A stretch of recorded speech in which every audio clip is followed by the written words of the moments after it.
Hi guys, so today I'm going to show you how you can convert your JPG files to DWG. So first of all you have to do is open your browser and then in the search tab you type JPG to DWG. So the first result will go with it.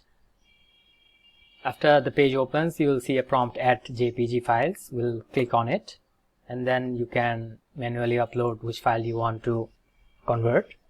I've chosen a file, so at the bottom we can see that we can convert to PNG, PDF, DWG and JPG. So we will choose DWG and press on convert.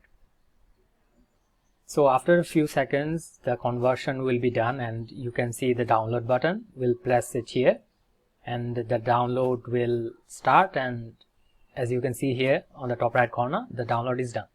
So this is how you can convert your JPG files to DWG files. Thank you for watching. Have a nice day. Bye bye.